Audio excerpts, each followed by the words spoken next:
It's the Cooper and Anthony Show. People didn't get into music back then to be famous. They got into music because they wanted to be musicians. Right. We're already talking about you, John. Hi. All right, let me... I heard musicians and I just immediately appeared. That's right. You know, we were talking about you, of course. Yeah, we were saying before, I'll do your introduction in a second, but I was saying that when you were making music, it was about people who had something to say and they made music, and fame was the byproduct. And now we have people that just want to be famous. So it's like, can you sing? Not really. Here's auto-tune. Awesome. Yes, well, I'm happy to talk about that subject. It's a pet peeve of mine. All right, good. So let me do the full introduction because you have a couple of really very exciting things going on. All right, we've had some amazing musical guests on our show. This might be the first Rock and Roll Hall of Famer I think we've ever had, Anthony. He is here to tell us all about Oates Songfest 7908. 100% of the proceeds are donated to Feeding America, which is super important. We'll talk about that also. He is the better half, in my opinion, of Hall & Oates. Please welcome John Oates to the show. Hi, John. Oh, yeah, you know how to flatter a guy, huh? Okay. All right. So before we get into the things that piss us all off about the music industry, just give us a little background on Oates Fest, how it came about. What's 7908? All good questions. Well, and I have the answers. About in 2013, we had a show in Aspen, Colorado called the Aspen Songwriters Festival 7908. And the reason we called it 7908 is because that's actually the altitude of Aspen, Colorado. And we couldn't come up with a name. And as we drove into town one day, it was on the little sign that as you enter town, it says Aspen, Colorado, elevation 7908. And my wife, Amy, said, what a great name. Let's just call it 7908. And so we used it with the current virtual festival because we just wanted to kind of honor the origins of where this whole thing came from. I'm glad you said that because my mother was like, maybe he's Jewish and 7908 is the Jewish New Year. It's not that deep, I don't think. No, I guess not. Yes. Yours is a much better explanation. Yeah. Yeah, me and Methuselah. Yeah, we go way back. But anyway, so that's funny. It's true. We had just got our place in Nashville around 2010, and I had been doing a lot of shows at the famous Bluebird Cafe, Songwriters in the Round, and I thought, what a great concept to bring a show like that to Aspen, Colorado, because they had never seen anything like that. And we did it for 2 or 3 years, had a really great time. It fell by the wayside, and then this past summer we were out there again, and we ran into the mayor of Aspen, who happened to be one of my roadies. Oh my God. Hey, it's a small town. Who wasn't your roadie? Oh, well, okay. I think everybody has been your roadie at one time. Really? Hey, you know what? That would make a good T-shirt. Everybody's been my roadie. Well, we're getting off to a good start here, I can tell. But anyway, he said, hey, would you ever consider, reviving it? And this was over the last summer. And we went, wow, what a great idea. We'd love to. But as the year progressed and COVID continued to stay in place, we realized that doing a live show was going to be impossible. So Amy and I said, well, maybe we can do a virtual version. That's when that started. We then thought to ourselves, we need to have a charitable component. We felt like we needed to do something more and we didn't know what to do. And we said, let's combine what we love to do, music, songwriting, with, something good for the world, hopefully. And that's when we partnered with feedingamerica.org. And that's when we kept 7908. And people they ask the same question. I always go, well, what's Bonnaroo and Lollapalooza mean? Right. That's a good point. Yeah. Right. So it's just been with us for a while, and we thought we'd keep it. And who was your first phone call? Like without the musicians, who was your first phone call that you were like, you have to do this concert with me? Well, believe it or not, it was to some of the people who actually did the original Aspen Songwriters Festival back in 2013. Kev Moe, Sean Colvin, Matt Nathanson, called Donovan Frankenreiter, who's a really good buddy of mine, but he wasn't available, unfortunately. And that's really, we got, and then of course I called Daryl, that would be Daryl Hall. Right. I heard of him. The guy who wrote Rich Girl. Yes. That guy. And once, and like so many of these events, it's always that thing that the managers and or the artists might say, well, who else is doing it? That's always their first question. Right. And once you have a like, you're not enough. Hello, I'm John Oates. No, I'm not enough. I'm not. I have Sarah Smile money.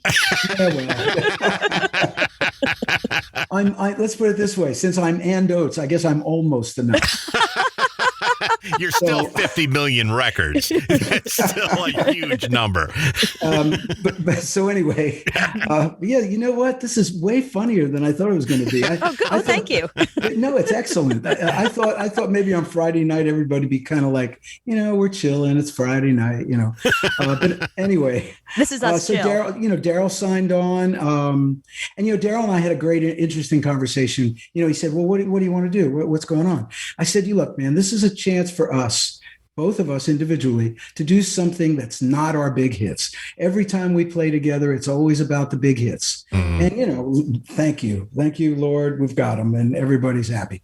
But I said, do one of your solo songs, man. I said, because I don't know what I'm going to do yet, but I'm going to do something." And so he was all pumped about that. And so he did a really great version of a song that he did a few years back called "I'm in a Philly Mood," which is one of my favorite solo songs that he's done. So, and so it goes, reached out to Lyle Lovett. He signed on. Bob Weir's a buddy of mine. We played together, did some, shows together. He said he was jumping on board. I called Jim James from My Morning Jacket, who he and I jammed with the band, and we also curated the Bonnaroo Super Jam in 2013. Oh, wow. So, there's a lot of synergy here. I think pretty much everyone on the show is someone that I either know really well or have played with, and usually both. So it's really been great. Of course, we have some new artists and some younger artists who I don't know that well, but we really wanted to have the diversity of genre, musical styles, age, all sorts of things. We wanted to make it a really entertaining show. And to that, we got a guy named Sasquatch. Okay. Have you heard of him? No. Help us here. He's Bigfoot. He's a 7-foot Sasquatch who plays the saxophone. For real? Wow. For real. Yes. Was he in the Screaming Trees? Those guys were enormous. No, I don't believe he was. He could have been, but I don't believe he was. I've never seen taller people in my entire life. That was bizarre. Well, I spoke to like 4 belly buttons. We interviewed them. It was just belly buttons. But that's cool. Wow. There's another joke there, but I'm not going to go there. We both thought it, and it's actually true. How do you think she got where she's at? That's right. So at any rate, you will look up Sasquatch when this conversation is finished. I will. You will become obsessed and know that he is our co-host. And my wife Amy found him on Instagram, and we love him. And he and I actually have done a new single and a video that's going to be debuted on the show. We did an EDM version of Maneater. Oh my God! Oh yeah, that's going to be amazing. And so we're breaking it out to the world. We're unleashing it on the world during the show. And Sasquatch is fantastic. We've got all kinds of plans. We're releasing the single on the day before, March 19th. Monster Cat, the EDM label, is releasing it for us. Wow. Nice. So all kinds of cool things have been happening, and there's a lot of energy and a lot of good vibes with this show. And it's March 20th, which is next Saturday night. It's free. It's a live stream on Nugs TV at 8 p.m. Yep. And then I heard you wrote an original song that you're going to be premiering during the show as well. I got so pumped about all as various artists started sending in their performances. You know what was really cool about this is that I wasn't sure how it was going to all work out, but as it began to take shape, no one phoned it in. And, it would have been really easy for a lot of big stars to just go, yeah, I've got this video I did. Yeah, sure. You Right. can.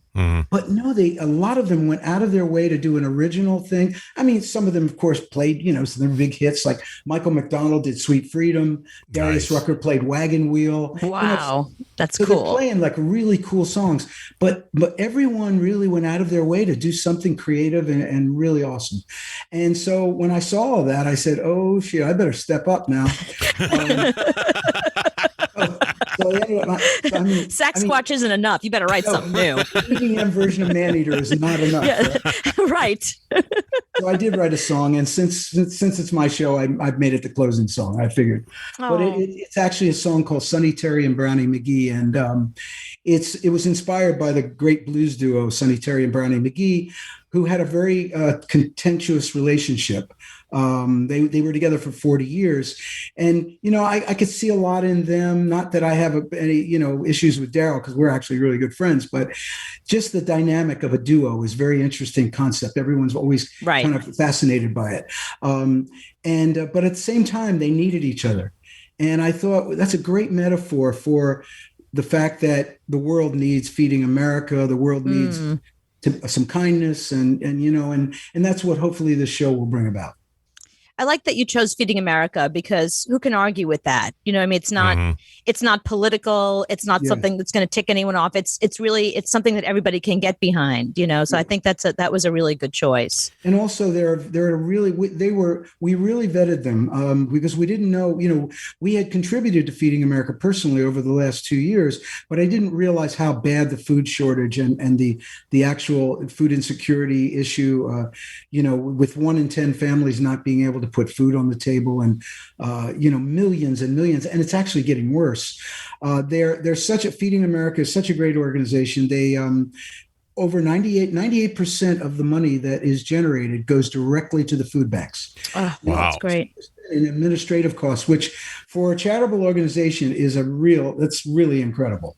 So we were very, pleased when they wanted to be partners with us, and it's a match made in heaven, and we're just happy that we can hopefully generate some great awareness and some money for them. No, and I want to encourage people not just to watch you because the concert's great, but Feeding America. The thing about food insecurity, it's happening right in your backyard. It's not like over there somewhere else in some state nowhere near you. Yes. I've read the statistics lately. Just in New York and New Jersey, I live in the tri-state area. I was shocked at how much of that type of food insecurity is literally right out of my window. Yes. And that's what Feeding America is working on doing. And they're totally legit. I wrote a book about some of the places that are not legit. They are 100% legit. So I'm really glad that's who you chose. Yeah, we're very conscious of that, when we put this together, and the whole team that we put together, the Drive Entertainment Group with Raquel Bruno, Michelle Welch, who are people I know from back in the MTV VH1 days, believe it or not. And then, of course, we've got your buddy, Rebecca Brooks. Right. She's awesome. I'm really glad that you're working with her. She's really terrific. She's so good. And her team is just amazing. It's kind of interesting, too, for me, because everyone on our team is female. Really? Oh, how woke of you. Don't get too excited. I haven't gone there yet. But I'm the only guy in this whole thing. Every time we do a Zoom call, it's getting to be kind of comical at this point. But I have to say, I know this might be a weird statement, but I have actually never worked with females in any really personal in the trenches kind of capacity. Over the years. And boy, you've been in the music business. There are no women that are making decisions. It's true, in your industry, especially in the old days. There are a lot more now, of course, but really that's true. Working with this great female team has really brought a whole different sensibility to a lot of things. So it's been really great for me. Well, I've been doing it for about 12 years, and it's no walk in the park. It's sometimes it's fun, but 90% of the time it's not. John will learn the hard way. Well, I'm sure glad I didn't say that. I want to ask you a question about your memoir. I thought you had some very interesting things that were just so unexpected, and you were so honest in it. Like the fact that you had this relationship with Hunter S. Thompson. I mean, how random. But that's a guy who would make you snort cocaine out of the barrel of a shotgun. I mean, a person, not you. Mhm. How do you survive a friendship like that? He's pretty pushy when it comes to the drug thing. Well, I wouldn't say we were friends. I would say we were neighbors. Oh, We were okay. literally neighbors. We still have our house out in Woody Creek, and his widow has turned his house into a writer's retreat. But literally, if you were to drive out our lane across the road, you would drive right into his driveway. Hmm. And I'll tell you a quick funny story. When I first met Amy, my wife, when we were just actually just getting to know each other. We were looking for some property, and she had found this piece of property in Woody Creek, and she said she wanted me to come out and see it. So we met the real estate agent out there, and it was literally a little ranch with a horse barn and a little tiny cabin. And the cabin had a metal roof, and we were standing there just kind of chatting and looking around. As you said, we heard shotgun shots. We heard boom, boom. And then we heard on the metal roof, we heard all these pellets. And literally we were standing next to the building, to the cabin. And we went, I knew it was a gun. And I said, what's going on? And he said, oh, don't worry. That's your neighbor. That's Hunter. Don't worry about it. He's fine. And I think he was trying fine. I think he was trying to send a message, but and then in that cabin, inside the cabin was his red Land Shark, the car that he used in Fear and Loathing in Las Vegas. Right. Was actually in the cabin, but he didn't Wow. own the property. He had just put the car in this cabin and put a padlock on it. So we were going to convert the cabin into an apartment, a guest house, while we built our house. And I kept going up to his house and knocking on the door, and he never answered.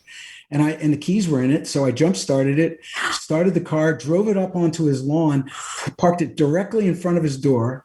And I left it there. And I knew him for over 20 years, and he never said a word about it. Wow. The car just appeared on his property. Only you can get away with that, Hunter S. Thompson, and not get shot. That's amazing. And we did attend his funeral that Johnny Depp put together, the one where they shot his ashes out of that giant cannon, which I have to say was one of the most incredible experiences. I mean, I think it probably ranks up there with the pharaohs and the pyramids, because it was seriously incredible. So, yeah. Hey, one of our listeners has a question. Let me just ask you Zach's question. He wants to know, what's the status of the Hall & Oates jukebox musical for Broadway? Oh, he must be a real insider. He's a real insider. Yeah, we've been working on this for a few years. We've had a few different creative groups working on it, and we've had a few books that were written, but we've never 100% been comfortable with the story. We're not worried about the music. Right. We got the music side covered, but we wanted the book to be more interesting, and we didn't want it to be just this kind of shallow flim flam of a storyline that was supported by all these big hits. We really wanted to have some meat on its bones in terms of the book. So that's where it is. And yes, we have a new creative team on it right now. It is moving forward, but as I've learned, Broadway takes a long time. And then throw in a COVID pandemic into the mix, and you can imagine. Yeah, my mother's a Broadway theater producer, so I see it from her firsthand that she just she's basically sitting on her couch chewing her nails. She's got no more nails left. It's a long process. Yeah, pretty much. Well, we're really excited. Let me just plug again what you're going to be doing. Oates Songfest 7908. 100% of the proceeds are donated to Feeding America. It will be March 20th. That's next Saturday night. Free live stream, Nugs TV, 8 p.m. John's going to be there. He knows a guy named Daryl Hall who'll be there. David Grohl, Sammy Hagar, Darius Rucker, Gavin DeGraw, an old friend of ours. Thank you so much for doing our show. And we're super excited for Oates Fest.